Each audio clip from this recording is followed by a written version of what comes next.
Gianni, did you hear who the Jets got at cornerback? Was it Malik Willis? No. Was it Kyler Murray? No. Was it Tua? No. Who was it? It was Geno Smith. We're bringing him back. Okay, whatever. Let's do it. You want to talk about sports? Yes, I want to talk about sports. You want to get a real job? You want to talk about sports? Sports. Sports? Sports. Sports? Sports. All right, sports it is. Welcome to Tony's Upset, a sports podcast pulled by autism and brotherhood. I'm your host, Tony Gianni, along with my co-host, Gianni Gianni. How are you, Gianni? Tony, I've been trying to keep up with everything that's happening in the sports world, and I'm exhausted. I just took a shot of espresso just to get through this podcast. Tony, where do you want to start? Do you want to start with free agency? You want to start with Tottenham Hotspur, or do you want to start with UFC 326? Let's talk about Tottenham Hotspurs, Gianni, because I know you're so excited to talk about this. Okay. Talk to me about the game. Tottenham just lost at the time of recording 5-2 in the Champions League to Atletico Madrid away. Okay? Tottenham's playing poor. We brought in a new coach, an Igor Tudor, to be kind of like our miracle worker that will stop us from getting relegated. His whole thing is he's a hard man and he makes an instant impact and he's going to galvanize the team and they're going to get behind him. They've lost to Arsenal. That's not a bad loss, though, right? No, they're the best team in the league, one of the best teams in the world. But immediately they lost to Arsenal, that's fine. Then they lost to Fulham, a game they could have won.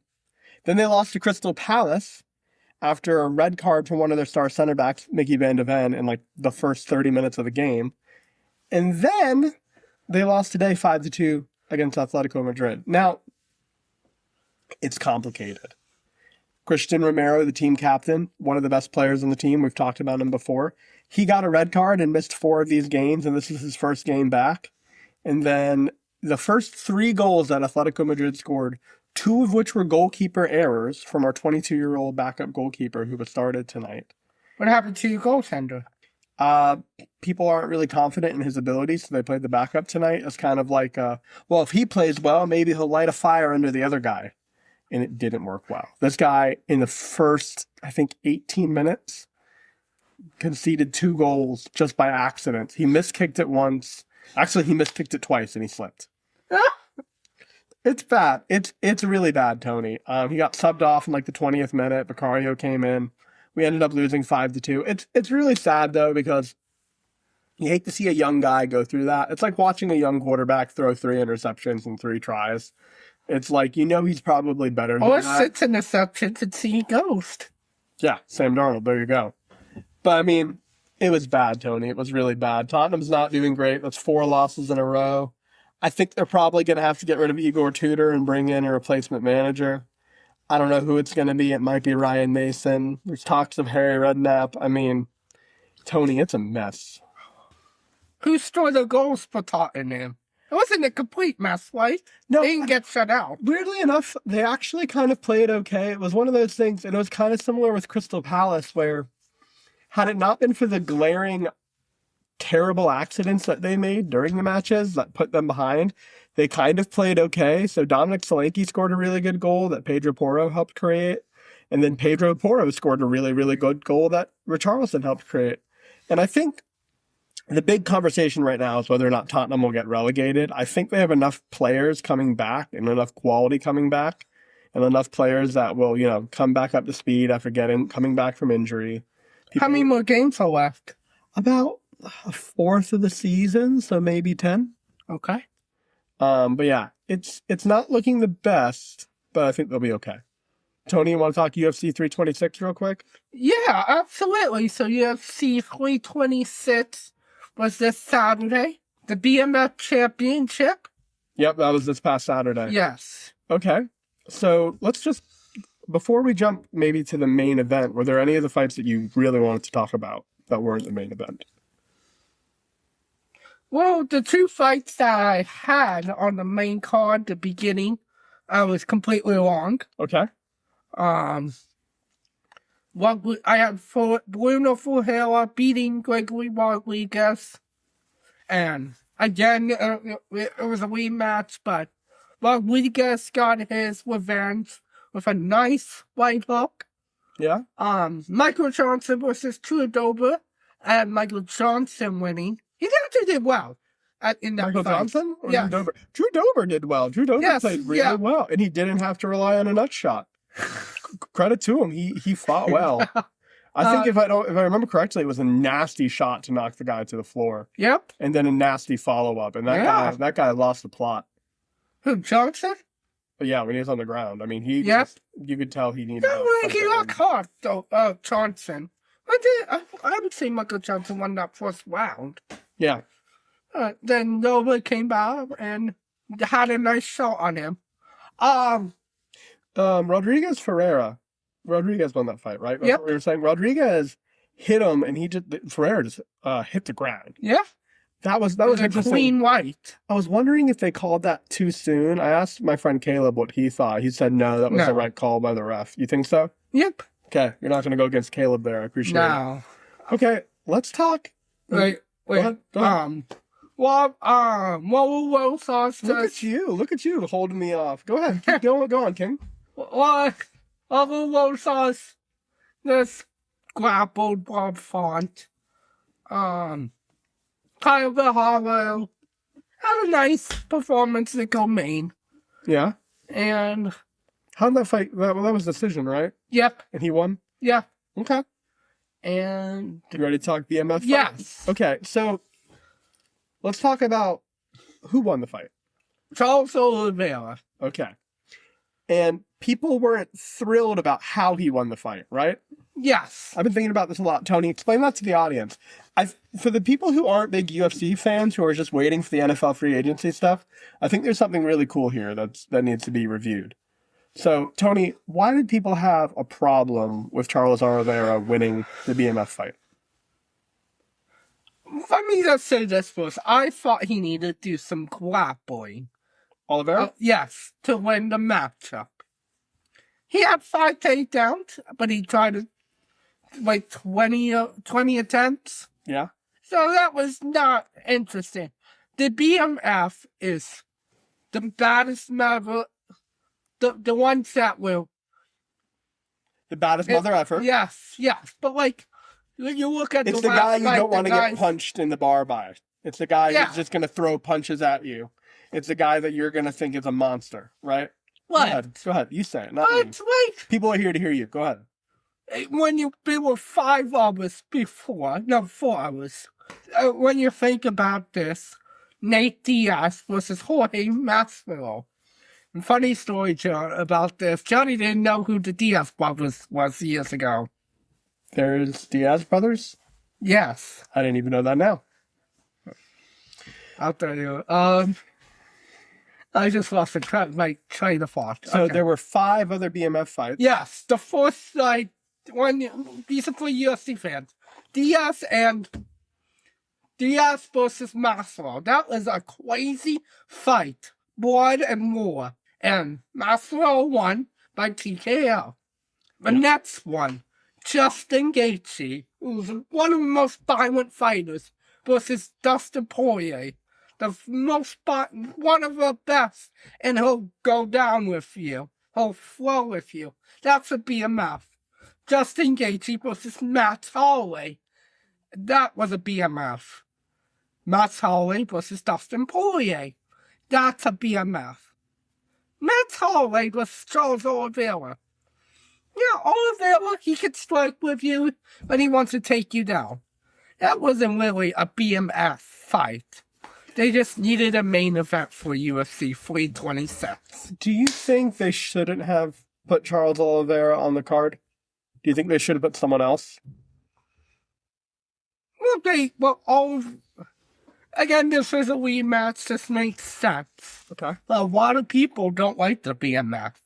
Because they're thinking they want to see like a bloodbath of 2 guys going at it. And Charles Oliveira is going to be a little bit more technical, try to get some takedowns, trying to just kind of outlast his opponent. Whereas Max Holloway just wants to go in there and throw hands. Correct. I guess here's my thing. Number one is I think if you're going to have a BMF fight, you have to have 2 guys like Max Holloway. You can't have Holloway and Oliveira in there. I agree with that. However, I will say this. If you are the baddest mother effer, it doesn't matter what the other guy's fight style is. You should win. If you want that belt, I think you have to earn it. No? I mean, listen, imagine being like, yeah, I'm the baddest man over here. I'll throw hands with anyone. Unless they try to grapple me, I'm afraid of being grappled. I don't want to be grappled. If you're the BMF, you got to be the BMF against anyone and everyone. You can't be the toughest guy on the block except for Terry down the street. I mean, I'm sorry if my voice, I'm getting sick. You're always sick. All right, go ahead. Yeah. You're getting off my tongue. I mean, I would agree with you. Okay. But yeah, that is just all of Vela's gameplay. I don't think he tried to, he had a really good takedown defense when he fought people with He didn't really fight that many people with takedowns. Yes, you won that, but again, the UFC really tried to avoid him getting taken down. Yeah. Were you happy with the fight in the end? I thought it was okay. I picked over to win, so yeah. Let me tell you what my friend Caleb said. He said in the first round, he saw the way that Oliveira was fighting and the way that Holloway was fighting, and he was really excited.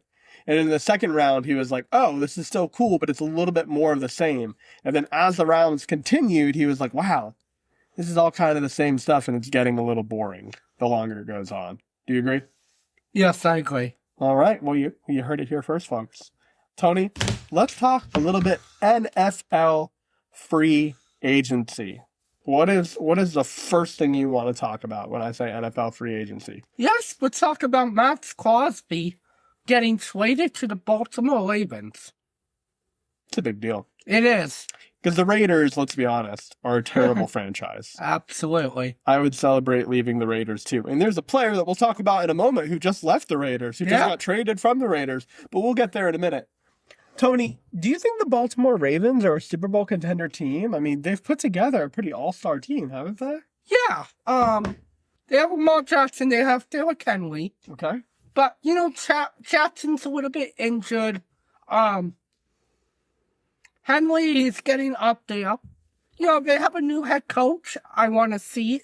His name is Jesse Mentor. Okay. And Mike McDaniel, who Seattle, it took a year. Seattle didn't make a playoffs. And Mike McDaniel was a defensive guy. So is Jesse Mentor. And then in his second year, they won a Super Bowl. So that could be Jesse Mentor's train of thought, maybe for Baltimore. I think the NFC, Burrow, I don't trust. Joe Burrow, you don't trust though this year? Do you think he's a little too injury prone? Yep. Cleveland. They're not going to be great. Pittsburgh, even if Rodgers comes back. Hey, they're cooking a little bit right now. I think they got Rico Dowell from the Panthers. Alex Pierce, maybe they overpaid. No, Alex Pierce, the Colts. We signed with Pittman. They got Pittman, I think. Michael Pittman. No. They're putting together a little decent team. Now, if Rodgers comes back, I think they're definitely a playoff contender. If he doesn't, I don't know who they're going to put at quarterback because it's a bit of a thin market, Talking about thin quarterback market, Malik Willis? Yes, so the Miami Dolphins will release Tua Tagovailoa on Monday. Okay. And he probably has a new team going to the Atlanta Falcons. Yep. That led the Dolphins to go get Malik Willis. And a lot of people thought the Cardinals were going to get Malik Willis, and that's not what happened. Nope. But I think the Cardinals came out and said Jacoby Brissett's going to lead that team. And honestly, I think he's a decent enough quarterback to lead that team. You probably want someone better. I respect that, but I think he's good enough. I really do. Tony, are we ready to talk about the quarterback decision that is shocking our brains? Yes. The New York Jets made a trade to go get back an old quarterback of ours. And I think it's a good one. I don't understand the hate if I'm going to say this, but... Do you want to tell the people what his name is? Geno Smith. He's back, baby. Yep. So I did a little bit of research on Geno Smith. Geno Smith came in as a rookie. Rookies are always going to have a hard first season. They just are. They're always going to have a hard first season. His first couple seasons at the Jets weren't great, but you have to realize that his receiving core was extremely bad. Okay, in his rookie year, in 2013, No wide receiver one. His best player was a slot player. And in 2014, Decker was his best player. I mean, Tony, it was not a good team when Eric Decker and Jeremy Curley are your best receiving targets. I mean, it was a really, really bad Jets team in regards to like wide receiver core. The running game was decent with Chris Ivory, and then they picked up Santonio Holmes, who was really past peak, really not that great. Stephen Hill, I remember them drafting him. I think from Georgia Tech, you were probably a little young, which was a run offense school. They drafted a wide receiver and it didn't go well. So that all being said, the Jets under Geno Smith were a bad team. And Geno Smith, as a rookie quarterback, couldn't fix that. I think if you give him Breece Hall, and you know all the wide receivers by heart, if you want to name them in a moment, yes, you got to just think to yourself, like with a good offensive line and a rebuilt defense, because they're doing a good job rebuilding the secondary. Yeah, they got Mika Fitzpatrick. Mm-hmm. Demario Davis. Yep, coming back. And Kingsley something. Okay. In Broadway. Yeah. As on the defense. I think Geno Smith, especially for the price they got him at, is probably one of the best quarterbacks you can get in free agency in a year that you're not expecting to go to the playoffs, you know? I think the biggest question mark, honestly, on the Jets this year is whether or not Aaron Glenn is a good enough coach. I want to see him succeed. Me too. I wanted to see Todd Bowles succeed. I wanted to see Robert Saleh succeed. I don't want to see Robert Saleh succeed anymore. Although it is funny watching the Tennessee Titans throw money at pretty much everyone and anything, you know? Do you see that the Giants, Dayball has signed like 2 former Giants players, maybe 3 already? Oh, the Jets traded Jermaine Johnson to Tennessee. Mm-hmm. Everyone from New York going to Tennessee. Listen, Tony and I are from New York. At least I'm born I'm there. not. But you're a New York blood anyways. Yep. All I'm saying is, if the Tennessee Titans want to throw us a couple $1 million, we'll say 1 million great things about them. Just throw us some money, and we'll say whatever you want to say, right? Right. Tony, what else do you want to say? I know I've done a lot of speaking. What are your thoughts on Geno Smith? What are your thoughts on the Jets? What are your thoughts on free agency? What do you want to talk about? Like when you look back and said, when you look back at the Jets wide receivers, and back in the day, let me just give you our wide receivers right now. Okay. Garrett Wilson. Top wide receiver 1, for sure. Adeline Mitchell. Hot prospect. John Mechie. Another good prospect. Arian Smith. Another good player. And if we pick up another wide receiver in the draft, that's who the Jets might, who people are doing their draft boards. Even if we lose Breece Hall, we have Braden Allen and Isaiah Davis. Now, I know I would love to get Breece Hall back, but that might not happen. I know we put a franchise tag on him. I think you keep Breece Hall if during free agency you show like, hey, we're not going to be a joke this year. You know what I mean? Because last year we were a joke and we wanted to lead. But I think this year you show them like, hey, we're playing and we're going to be a good team. I mean, maybe with Geno, he could get us in a little bit of a bump. But I don't know.